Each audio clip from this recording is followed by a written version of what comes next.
Frekuensi menjadi aspek penting yang harus diperhatikan di dalam audio mixing. Karena pada dasarnya, objek yang kita olah berupa gelombang bunyi, dan di dalamnya sudah pasti terdapat frekuensi.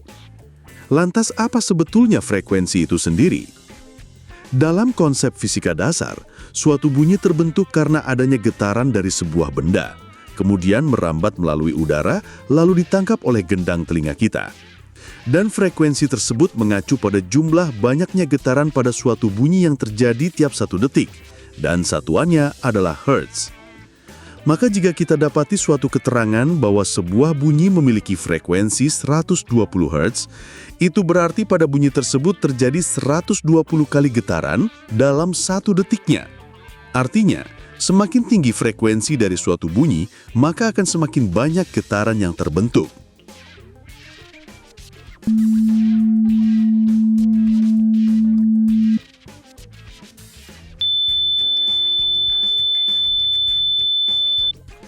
Telinga manusia dalam keadaan normal dapat menangkap frekuensi pada rentang 20 Hz sampai 20.000 Hz.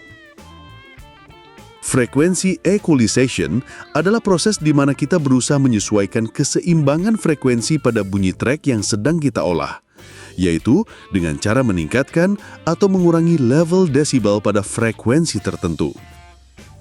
Treatment ini bertujuan untuk memperjelas elemen suara pada suatu track instrumen ataupun menguatkan karakter dari masing-masing, serta untuk menghilangkan frekuensi yang tidak diinginkan. Dan alat kerja yang kita gunakan dalam hal ini adalah equalizer, atau biasa kita sebut sebagai EQ. Ada beberapa istilah teknis dasar yang perlu kita ketahui dalam penerapan treatment ini. Yang pertama adalah cut, atau cara kita mengurangi level desibel pada frekuensi tertentu. Yang kedua adalah boost, atau cara kita menaikkan level desibel pada frekuensi tertentu.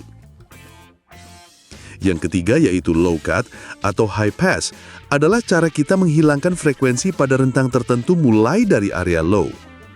Yang keempat adalah high cut atau low pass, yaitu cara kita menghilangkan frekuensi pada rentang tertentu mulai dari area high. Tiap nada yang dikeluarkan oleh suatu instrumen juga teridentifikasikan dalam frekuensi-frekuensi tertentu. Untuk rinciannya, silakan perhatikan tabel berikut ini.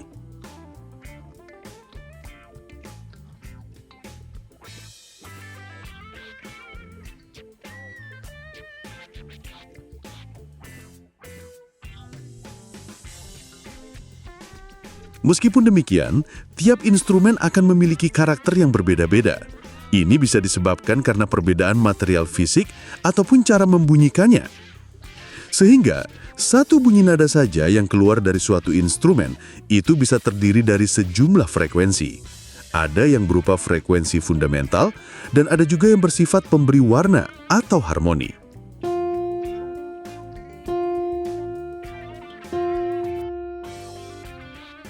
Dan karena itu juga, ketika dua buah instrumen membunyikan nada yang sama, kita tetap bisa membedakannya.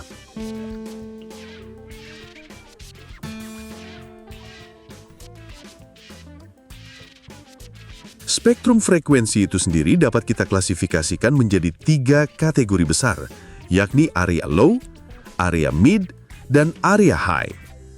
Dari 3 kategori besar ini kemudian diklasifikasikan lagi menjadi 7 bagian, yaitu sub-bass, bass, low mid, mids, high mids, presence, dan brilliance. Tiap track instrumen yang kita olah dengan karakternya masing-masing akan mengisi rentang area frekuensi tersebut.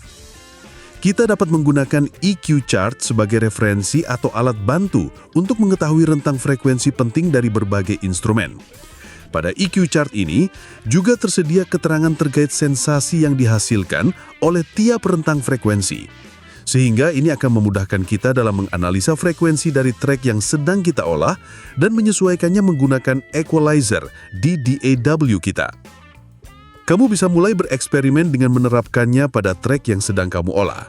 Silahkan download chart tersebut melalui link yang saya tautkan pada kolom deskripsi. Nah, wes selesai toh. Ayo sekarang di-subscribe ya, biar daily semangat ngontennya. Monggo.